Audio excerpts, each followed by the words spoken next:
बढ़ते आगे, बिहार विधानसभा चुनाव के लिए बीजेपी ने पूरी ताकत झोंक दी है। बीजेपी ने उत्तर प्रदेश के डिप्टी सीएम केशव प्रसाद मौर्य को चुनाव सह प्रभारी बनाया है। चुनाव सह प्रभारी का पदभार मिलते ही केशव प्रसाद मौर्य बिहार में बीजेपी को जिताने के लिए पूरी मेहनत कर रहे हैं। वो लगातार बिहार का दौरा कर पार्टी कार्यकर्ताओं नेताओं को चुनाव में जीत का मंत्र दे रहे हैं। मुजफ्फरपुर में लाइव टाइम्स ने केशव प्रसाद मौर्य से बिहार चुनाव के साथ ही बिहार की सामाजिक, आर्थिक और बाढ़ की समस्या को लेकर उनसे खास बातचीत की। भारतीय जनता पार्टी के वरिष्ठ नेता, उत्तर प्रदेश सरकार में उप मुख्यमंत्री केशव प्रसाद मौर्य जी हमारे साथ हैं। भारतीय जनता पार्टी के केंद्रीय नेतृत्व ने केशव जी को बिहार राज्य में चुनाव कराने की महत्वपूर्ण जिम्मेदारी दी और सह प्रभारी बनाया है। केशव जी लगातार बिहार में कैंप कर रहे हैं, एक दिन में 3 से 4 जनसभाएं कर रहे हैं और बिहार का क्या मूड है उसको समझने की कोशिश कर रहे हैं। केशव जी, बिहार का मूड क्या है, सबसे पहले बताइए। नहीं, बिहार का मूड तो मोदी जी, नीतीश जी की जोड़ी और एनडीए के साथ है। और बिहार में जो महसूस कर पा रहा हूं मैं चुनाव को, जो अब तक मेरी समझ है उसके हिसाब से बिहार में 2025 के विधानसभा चुनाव में 2010 दोहराने जा रहे हैं। बहुत ज़बरदस्त लहर है, ज़बरदस्त समर्थन है और चुनाव एनडीए के कार्यकर्ता लड़ रहे हैं, नेता प्रचार कर रहे हैं, लेकिन जनता ने एनडीए का चुनाव अपने हाथों में लिया हुआ है और पूरे भरोसे और विश्वास के साथ वह आने वाली 6 तारीख को और 11 तारीख को बड़े बड़े अंतर से एनडीए के प्रत्याशियों को जिताएंगे।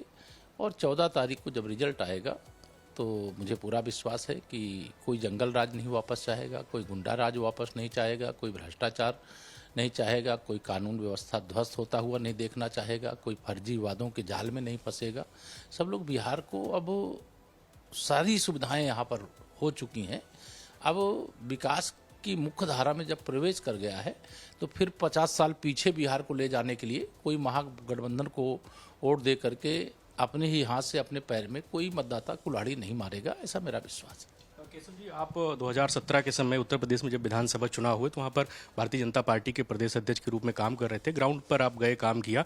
अभी आप बिहार में काम करें, अगर फिगर की बात करें तो आपको क्या लग रहा है कि इस बार बिहार विधानसभा चुनाव में क्या फिगर निकल कर सामने आने वाला है? देखिए, मेरा ये मानना है कि अब की बार 200 पार, क्योंकि 2010 में भी 200 से अधिक सीटें एनडीए का गठबंधन जीता था और जैसा माहौल 2010 में था वैसा ही माहौल 2025 में है। लगातार 20 वर्ष तक मुख्यमंत्री रहने के बाद जनता में नाराजगी नहीं, प्रसन्नता है। कोई गुस्सा नहीं, वेलकम करने के लिए, स्वागत करने के लिए लोग तैयार हैं। और नीतीश कुमार जी का जो चरित्र यहाँ पर आम जनता के मनमानस में निर्माण हुआ है कि वह एक ईमानदार, एक परिश्रमी और बिहार की प्रगति के लिए समर्पित हैं। और माननीय प्रधानमंत्री श्री नरेंद्र मोदी जी जो पूरे हिंदुस्तान के 140 करोड़ लोगों के दिलों में अपना स्थान रखते हैं, राज करते हैं और उनमें बिहार भी है। और बिहार के लोगों को मालूम है कि श्री नीतीश कुमार जी की अगुवाई में माननीय श्री नरेंद्र मोदी जी का पूरा सपोर्ट है।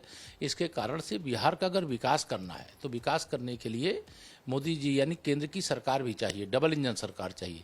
अन्यथा दिल्ली में जैसे श्री अरविंद केजरीवाल थे, सरकार बनाते समय तो लंबे चौड़े वादे कर लिए और सरकार बन गई तो उसके बाद जब वादे नहीं पूरे कर पाए तो एक ही राग अलापना शुरू कर दिए कि हमें केंद्र सरकार सहयोग नहीं कर रही, प्रधानमंत्री श्री नरेंद्र मोदी जी हमें जो बजट देना चाहिए बजट नहीं दे रहे। तो जब कर नहीं सकते और आरोप लगा करके भाग जाना है तो वैसे ही फर्जी वादे, महागठबंधन यानी राष्ट्रीय जनता दल, कांग्रेस, एंड कंपनी जो भ्रष्टाचार का भी गठबंधन है, गुंडागर्दी का भी गठबंधन है, परिवारवाद का भी गठबंधन है, तुष्टीकरण का भी गठबंधन है और विशेष तौर से बिहार विरोधी गठबंधन है। तो उन सब को जनता यहाँ पे लाइक नहीं कर रही है और जनता लगातार एनडीए के पक्ष में खड़ी होती जा रही है। प्रधानमंत्री नरेंद्र मोदी जब चुनाव की तारीखों का ऐलान हुआ उसके बाद एक तरीके से औपचारिक रूप से चुनाव का बिगुल आज वो उन्होंने फूंका है। यहाँ पर जननायक भारत रत्न जिनको दिया गया, कर्पूरी ठाकुर साहब को, उनको नमन किया। केंद्रीय गृह मंत्री अमित शाह भी आज बिहार की धरती पर थे और जंगल राज पर ज़्यादा फोकस था। तो जो प्रधानमंत्री और अमित शाह लगातार यहाँ पर काम कर रहे हैं तो की नेतृत्व क्षमता को लेकर कितना फायदा आपको एनडीए को मिलने वाला है? नहीं, देखिए, माननीय प्रधानमंत्री जी जहाँ जाते हैं वहाँ तो माहौल एक तरफा हो जाता है। जनता जबरदस्त तरीके से मोदी जी को चाहती भी है, मानती भी है और वह जो कहते हैं वो करती भी है। और जनता के बीच में जो अविश्वास पैदा करने का काम, चाहे वो कांग्रेस हो, चाहे कांग्रेस के साथ राष्ट्रीय जनता दल और ये महागठबंधन हो, इन लोगों ने गुमराह करके लोकसभा में जो जनसमर्थन प्राप्त कर लिया था, 8-10 सीटें पा गए थे, तो उस समय लोग धोखा खा गए, अन्यथा 40 की 40 सीटें बिहार की भारतीय जनता पार्टी के खाते में आती। लेकिन 176 विधानसभा क्षेत्रों में उस समय भी एनडीए बढ़त में है। और जो गुमराह किए कि संविधान खत्म करेंगे, आरक्षण खत्म करेंगे, इस प्रकार का दुष्प्रचार किए, अब उनके उस दुष्प्रचार की हवा निकल चुकी है। और उसके बाद लोकसभा चुनाव के बाद हरियाणा विधानसभा का चुनाव हुआ, भारतीय जनता पार्टी प्रचंड बहुमत से जीती।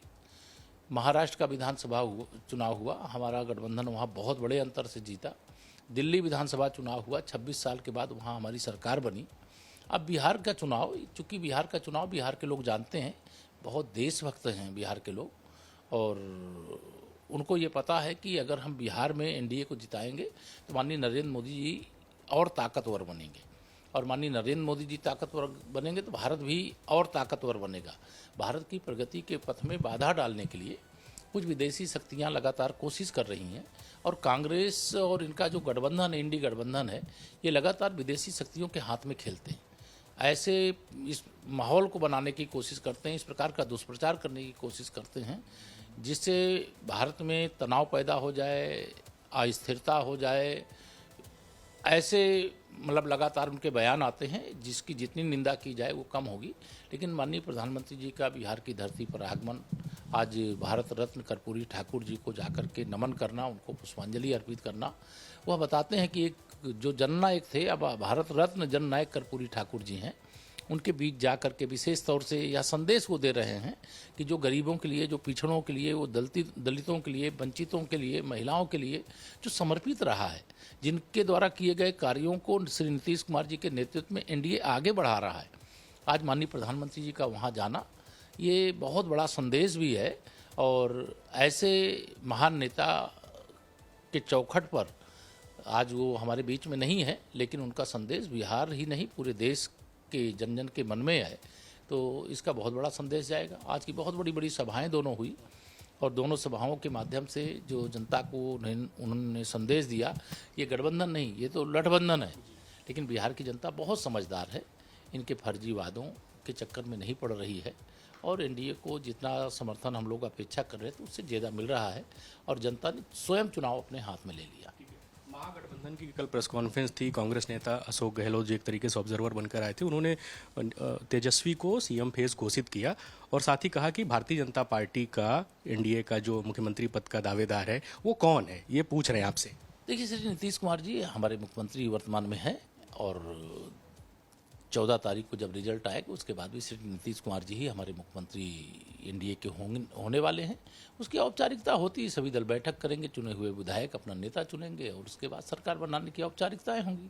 ये कन्फ्यूजन पैदा करने का काम ये विपक्ष के द्वारा अनावश्यक रूप से किया जा रहा है।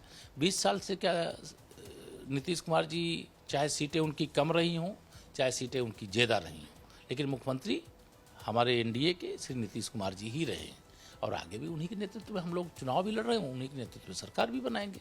इसको लेकर के किसी को भ्रम भी नहीं रहना चाहिए, और ये जनमानस की आवाज़ है, और जो जनमानस की आवाज़ है उसके आधार पर भारतीय जनता पार्टी, चूँकि हम यहाँ पे दोनों दल बराबर बराबर सीटें लड़ रहे हैं, और हमारा बहुत पुराना मतलब एक तरह से एनडीए का सहयोगी दल के रूप में जनता दल यू है, तो यह गठबंधन मजबूत है, और इसे कोई इस प्रकार की विपक्ष के द्वारा जो बयानबाजी की जा रही है, जिसका जनता कहीं संज्ञान भी नहीं ले रही, उसका महत्व नहीं है। और जहाँ तक महागठबंधन की ओर से मुख्यमंत्री पद का प्रत्याशी बना देना है, तो मैं तो इतना ही कहूँगा कि श्री तेजस्वी यादव ने श्री राहुल गांधी जी को प्रधानमंत्री पद का प्रत्याशी बना दिया, और श्री राहुल गांधी जी ने श्री अशोक गहलोत जी को भेज करके उनको मुख्यमंत्री पद का प्रत्याशी बना दिया। तो वही हो गया कि चलो मैं तुमको प्रधानमंत्री बनाने का प्रस्ताव कर देता हूं, तो मुझे मुख्यमंत्री बनाने का प्रस्ताव कर दो। इससे न वो प्रधानमंत्री बनने वाले हैं, न ये मुख्यमंत्री बनने वाले हैं। विकसित भारत और विकसित बिहार ये 2047 का लक्ष्य है, और 2047 तक न प्रधानमंत्री की कुर्सी कांग्रेस एंड कंपनी के लिए खाली है, और न बिहार के अंदर मुख्यमंत्री की कुर्सी श्री तेजस्वी यादव एंड कंपनी के लिए खाली है। अभी बिहार विकास के पथ पर आगे बढ़ रहा है, और आगे बढ़ेगा, उसको अब आगे बढ़ने से कोई रोक नहीं सकता। महागठबंधन में सीट बंटवारे को लेकर तमाम विवाद सामने आ रहे थे। जो वीआईपी पार्टी के नेता है मुकेश सहनी, उनको लेकर भी खींचतान लगातार सामने आ रही थी। कल जब प्रेस कॉन्फ्रेंस हुई महागठबंधन की तो उसमें राहुल गांधी की तस्वीर नहीं थी, तो ये भी खींचतान एक लोग सवाल उठा रहे हैं। महागठबंधन एक महाभ्रष्ट गठबंधन है, महाभ्रमित गठबंधन है, जिस महाभ्रमित गठबंधन को महापराजय का सामना भी करना पड़ेगा। और अभी भी काहे का गठबंधन, अभी भी एक दूसरे के खिलाफ लड़ रहे हैं। और जब एक दूसरे के खिलाफ लड़ रहे हैं, ये कोई फ्रेंडली फाइट होती है क्या? अगर आपका गठबंधन, हमारा एनडीए गठबंधन है, एनडीए गठबंधन में हम भारतीय जनता पार्टी का कोई प्रत्याशी जनता दल यू के खिलाफ, जनता दल यू का प्रत्याशी कोई भाजपा के खिलाफ, या जो एनडीए के हमारे सहयोगी दल है, लोक जनशक्ति पार्टी हो, चाहे हिंदुस्तान मोर्चा हो, चाहे हमारे राष्ट्रीय उपेंद्र कुशवाहा जी की पार्टी हो, ये सारे लोग जितनी सीटें निर्धारित हुई हैं सब अपनी अपनी सीटों पर लड़ रहे हैं। बाकी सीट पर एक दूसरे को समर्थन कर रहे हैं, लगातार प्रचार कर रहे हैं। 100 से अधिक सभाएं हो चुकी हैं। हमारे सर्वोच्च नेता माननीय प्रधानमंत्री श्री नरेंद्र मोदी जी बिहार की धरती पर आज 2 जनसभाएं कर चुके हैं। तो इससे ये संदेश जाता है कि वह चुनाव फॉर्मेलिटी के लिए लड़ रहे हैं, हम बिहार को विकसित बिहार बनाने के लिए लड़ रहे हैं। और बिहार में चुनाव जीतने के बाद यह शुरुआत है, आगे तो विजय यात्रा जारी रहेगी। तेजस्वी यादव कह रहे हैं कि हम हर घर में नौकरी देने का काम करेंगे, जो जीविका दीदी हैं उनको प्रतिमाह पैसा देने का काम करेंगे। तो इससे क्या बिहार की जनता कुछ आकर्षित हो रही है उनकी इन वादों से? देखिए, बिहार में अगर जो बजट है 50 साल का पूरा बजट, 2,96,00,000 परिवार हैं, अभी जो सर्वे हुआ था उसके हिसाब से, ये पूरा बजट अगर केवल हर घर से एक सरकारी नौकरी देने, और सरकारी नौकरी दे करके उनको लगाएंगे कहाँ? वो पद कहाँ है, वो पोस्ट कहाँ है, वो सृजन कहाँ है? बजट ही नहीं है। 50 साल का पूरा बजट अगर ये लगा दें 5 साल में खर्चा करने के लिए, बिजली देना बंद कर दें, सड़क बनाना बंद कर दें, पानी देना बंद कर दें, राशन देना बंद कर दें, दवाई देना बंद कर दें, पढ़ाई करना बंद कर दें, और जो सरकारी कर्मचारी उनका वेतन देना बंद कर दें, तो भी नहीं पूरा कर सकते। भारत सरकार का जो बजट है उससे भी बड़ा बजट इनके वादे का बजट है। तो ये तो बिहार के लोग बड़े समझदार हैं। मैंने यहाँ गहराई से जो समझा है, बिहार में राजनीतिक समझ बहुत ज़बरदस्त है, और लोग समझ रहे हैं कि वादा असली नहीं है, नकली है। और सत्ता वियोग में जो तड़प रहे हैं श्री तेजस्वी यादव जी, किसी भी तरीके से इन केन प्रकरण, उनको लगता है हमें मुख्यमंत्री की कुर्सी मिल जाए, और यहाँ वादे ऐसे फर्जी कर रहे हैं। यहाँ करोड़ों से अधिक हमारी जीविका दीदियाँ हैं समूह की, उनको कह रहे हैं हम 30-30 हज़ार रुपये महीना देंगे। अरे यार, दोगो कहाँ से? इतना बेवकूफ़ मत बनाओ, इतना लोगों को गुमराह मत करो, इतना झूठ मत बोलो। मतलब झूठ बोलने की तो जैसे कि इन्होंने पीएचडी कर ली है, और झूठे वादे करने से लोगों का विश्वास डगमगाता है। ये भ्रष्टाचार के दलदल में डूबे हुए, भ्रष्टाचार के मामले में अभी न्यायालय के समक्ष सुनवाई चल रही है। पता नहीं कब चार्ज हो जाएंगे, कब जेल चले जाएंगे। जब श्री लालू यादव जी चारा घोटाले में गए, और इनके पिताजी जब रेल मंत्री थे, तो रेलवे में नौकरी दिलाने के नाम पर इन्होंने विशेष तौर से अपने ही समाज के लोगों की ज़मीनें लिखवा लिया, और अब उसी पे मुकदमा चल रहा है जांच होने के बाद। और वह मुकदमा जो शुरू हुआ वो कांग्रेस की जब केंद्र में सरकार थी उस समय शुरू हुआ, और उसी कांग्रेस से ही गठबंधन कर रहे हैं। जेपी आंदोलन से निकले हुए लोगों की ये पार्टी बनी हुई थी, कभी राष्ट्रीय जनता दल, और कांग्रेस के खिलाफ वो आंदोलन था। आज उसी कांग्रेस के साथ हाथ मिलाए हुए हैं। कभी वो मुंह फुला के बैठे हैं, कभी राहुल गांधी मुंह फुला के बैठे हैं, कभी तेजस्वी यादव मुंह फुला के बैठे हैं, कभी कोई मनाने के लिए आ रहा है, कोई समझाने के लिए आ रहा है। लेकिन अभी भी गठबंधन में बहुत बड़ी गांठ है। जो कहते हैं रहीमन धागा प्रेम का, मत तोड़ो चटकाए, जोड़े से फिर न जुड़े, और अगर जुड़े गांठ पड़ जाए तो गांठ पड़ चुकी है। मुसलमान भी अपने को ठगा हुआ महसूस कर रहा है कि ये महागठबंधन वाले मुसलमान को बंधुआ मजदूर समझ लिए हैं। सारी सुविधाएं तो डबल इंजन सरकार दे रही, माननीय प्रधानमंत्री श्री नरेंद्र मोदी जी, माननीय श्री नीतीश कुमार जी के नेतृत्व वाली सरकार दे रही है। और वोट हम मुस्लिम यहाँ समाज के लोग सर्वाधिक महागठबंधन को, राष्ट्रीय जनता दल, कांग्रेस वगैरह को देते थे। लेकिन अभी कहे कि हम डिप्टी सीएम बनाएंगे वीआईपी पार्टी के मुकेश सहनी जी को, लेकिन मुसलमानों को कुछ नहीं देंगे, वोट दो और भाजपा का डर दिखाएंगे। भाजपा के शासन में उनका की सुरक्षा भी है, उनका विकास भी है। लेकिन हाँ, हम लोग तुष्टिकरण नहीं करते, लेकिन विकास सभी करते। राहुल गांधी ने एसआईआर का मुद्दा उठाया था। आपको लगता है कि आप बिहार में लगातार कैंप कर, एसआईआर का मुद्दा कुछ यहाँ पे लोगों के बीच में चल रहा है? देखिए, एसआईआर का मुद्दा मतलब जब लेकर के ये आए थे तो बिहार के लोग उन पर हंस रहे थे कि जिस मुद्दे का जो मुद्दा यहाँ है ही नहीं उस मुद्दे को लेकर के आए हैं। और ऐसे नेताओं को बिहार में बुला लिए जो बिहार के लोगों को गाली देते थे, यूपी के लोगों को गाली देते थे कि बिहार वाले तो दक्षिण भारत में आते हैं शौचालय सफा करने के लिए। ऐसे लोगों को बुला करके, और तेजस्वी यादव जी उनके साथ थे, उनकी हिम्मत भी नहीं पड़ी कि उनका विरोध कर सकें। तो यह यात्रा निकाल करके मतलब अपना नुकसान किए हैं, फायदा नहीं किए हैं। जो कांग्रेस की तो खैर बिहार में कोई हैसियत भी नहीं है। राष्ट्रीय जनता दल के पास तो गुंडे, अपराधी, माफिया, दंगाई, इस प्रकार के भ्रष्ट तमाम लोग कुछ हैं भी, लेकिन कांग्रेस के पास यहाँ कुछ भी नहीं है। कांग्रेस के लिए राष्ट्रीय जनता दल ही बैसाखी है, उसके सहारे वो चल रहे हैं। लेकिन SIR का मुद्दा बिहार में मतलब पूरी तरह से जनता ने नकार दिया है और ये मुद्दा है ही नहीं। SIR में जो लोग अब स्वर्गवासी हो गए तो उनका नाम मतदाता सूची से हटा, जो दूसरे स्थान पे मतदाता सूची में जिनका नाम दर्ज था उनका नाम कटा, जो घुसपैठिया मतदाता था उसका भी नाम कटा, जो युवा मतदाता था उसका नाम जुड़ा। और ये चुनाव आयोग की जिम्मेदारी भी है। चुनाव आयोग ने ये जो SIR का कार्य किया है उसका स्वागत करना चाहिए और एक जिम्मेदार राजनीतिक दल के नाते भारतीय जनता पार्टी ने समर्थन भी किया, स्वागत भी किया। और एक गैर जिम्मेदार राजनीतिक दल के नाते जो कांग्रेस और राष्ट्रीय जनता दल जैसे दलों ने एक संवैधानिक संस्था पर आरोप लगाया, अच्छे काम करने पर आरोप लगाया। अगर अच्छे काम का भी विरोध करना है तो हम तो यही आरोप लगाएंगे कि वो विदेशी शक्तियों के हाथों में खेल रहे हैं।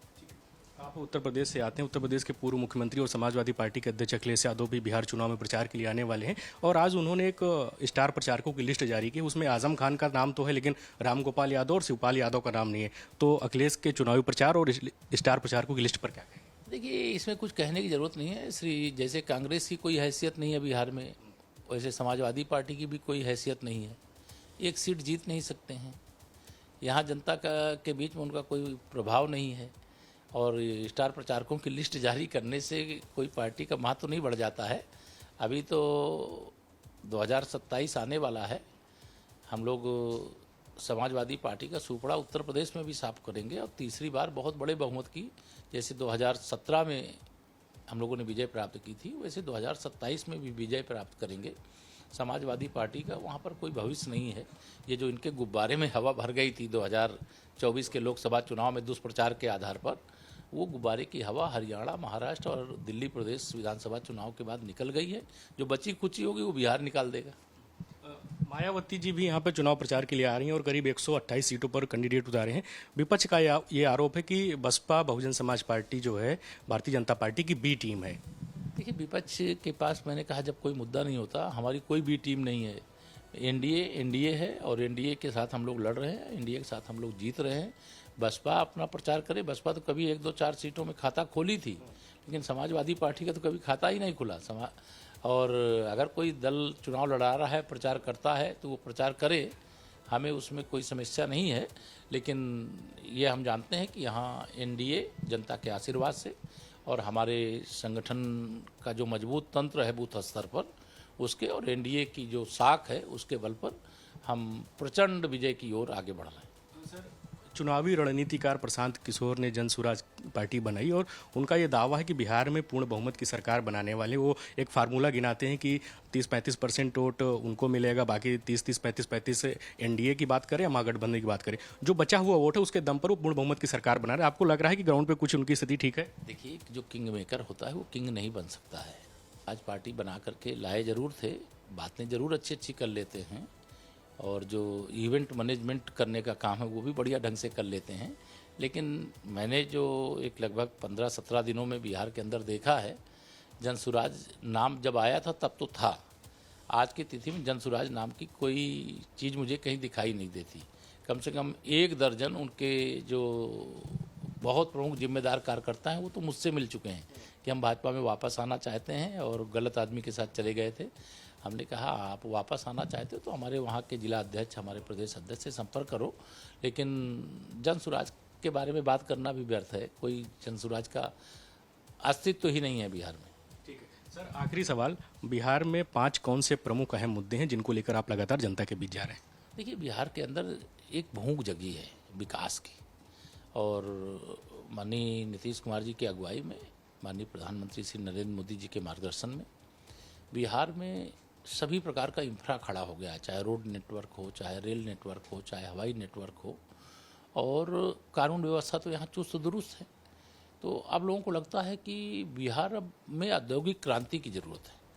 जो बिहार के लोग पूरे देश को सजाने का काम किए हैं, बढ़ाने का काम किए हैं, अब उसी तर्ज पर बिहार भी आगे बढ़ना चाहता है और डबल इंजन की सरकार बिहार को आगे बढ़ाने का रोड मैप तैयार कर चुकी है। हम उनसे यही कहेंगे कि जैसे माननीय प्रधानमंत्री जी और माननीय मुख्यमंत्री जी की अगुवाई में महिला सशक्तिकरण का काम देश में सबसे बेहतरीन अगर कहीं है तो वो बिहार में है। और जो मुख्यमंत्री रोजगार प्रोत्साहन योजना के अंतर्गत 10-10 हज़ार रुपये महिलाओं के खाते में भेजे गए और उसके कारण से मातृशक्ति में बहुत उत्साह है। जो हमारी जीविका दीदी यहाँ कहलाती हैं, तो उस उत्साह के कारण से मैं ये देख रहा हूँ कि यह चुनाव तो पूरी तरह से उन लोगों ने अपने हाथ में लिया है, उनके परिवार ने अपने हाथ में लिया है। उनको मालूम है कि हम अगर छोटा सा रोज़गार शुरू करेंगे तो 10 हज़ार के बाद हम 50 हज़ार बैंक से ले सकेंगे सस्ते ब्याज पर, और फिर 2 लाख ले सकेंगे। और जो 2 लाख, देखिए महिलाओं की शक्ति ऐसी होती है कि अगर वह 10 हज़ार से व्यापार शुरू करेंगे तो उसे 10 लाख का बना देंगी, 50 हज़ार से शुरू करेंगे तो उसे 50 लाख का बना देंगी, 2 लाख से शुरू करेंगी तो वो आप समझ लीजिए कि 2 करोड़ का बना देंगी। दीदी महिलाएं बड़ी मतलब जिम्मेदार, चाहे वह परिवार को चलाने के मामले में हो, कारोबार को चलाने के मामले में हो, बिहार को आगे बढ़ाने के मामले में हो, तो वह इस दृष्टि से बहुत चेतन है, बहुत जागरूक हैं। और मैंने तो यहाँ से बहुत कुछ सीखा समझा है, क्योंकि उत्तर प्रदेश में ये सारे विभाग मेरे पास हैं। तो मैं उत्तर प्रदेश में भी इस मॉडल को कैसे हम वहाँ लागू करेंगे, इसका भी हमने प्लान किया है। लेकिन बिहार में महिला सशक्तिकरण, हमारा जो युवा है, जिसने लालू यादव जी के सरकार के समय का जो जंगल राज था, तो जो त्राहिमाम था, जो गुंडे, अपराधी, माफिया किसी की बहन, बेटी, बहू किसी को भी उठा ले जाए, आईएएस तक की पत्नियां यहाँ पर सुरक्षित नहीं रहती थी। यहाँ कई कारोबारियों से मैंने बात किया, कहा कि अगर उस समय राष्ट्रीय जनता दल का नेता कुछ लिख के दे दे कि इनको 1 लाख का सामान दे देना पर्ची में, तो किसी की हिम्मत नहीं थी कि वो 1 लाख उनसे मांग ले। उनको आज भी यहाँ के कारोबारियों को डर है कि अगर महागठबंधन यानी राष्ट्रीय जनता दल आ जाए वापस, तो बिहार छोड़ के भागना पड़ेगा। तो लोग ये चाहते हैं कि बिहार विकास के पथ पर आगे बढ़े। हमारे पास मुद्दा एक ही है कि हम महिला का सशक्तिकरण करेंगे, यहाँ बड़े बड़े उद्योग स्थापित करेंगे, जो नौजवानों को पलायन करके जाना पड़ता है उनको रोजगार उपलब्ध कराने का काम करेंगे। यहाँ बाढ़ का एक बड़ा संकट है, बाढ़ से मुक्ति का एक बड़े बड़े प्रोजेक्ट यहाँ स्वीकृत हुए हैं, उनको ज़मीन पर उतारने के लिए अब सरकार समय चाहिए। और अन्यथा अगर ये महागठबंधन वाले आ जाएं तो इनका तो फार्मूला है कि अगर 1 रुपया हम भेजते हैं तो 15 पैसा पहुंचता है और 85 पैसा इनकी जेब में चला जाता है। लेकिन माननीय प्रधानमंत्री श्री नरेंद्र मोदी जी हैं और उनके आने के बाद से कि न खाऊंगा न खाने दूंगा, जिन्होंने भी मेरे देश को, मेरे बिहार को लूट करके खाया है, जांच करके वसूल करके पाई पाई गरीब की, बिहार की, देश की भलाई में लगाऊंगा। ठीक है, धन्यवाद। तो ये उत्तर प्रदेश सरकार के उप मुख्यमंत्री और बिहार राज्य के सह प्रभारी केशव प्रसाद मौर्य जी, जिन्होंने हमसे कई सारे विषयों पर बातचीत की और कहा कि बिहार में 200 पार जो भारतीय जनता पार्टी एनडीए की सरकार है वो बनेगी और एक बार फिर एनडीए सरकार को लेकर यहाँ बिहार की जनता पूर्ण सहयोग देने जा रही है। वीडियो जर्नलिस्ट सुंदरम केसरी के साथ धीरज त्रिपाठी, लाइव टाइम्स, बिहार।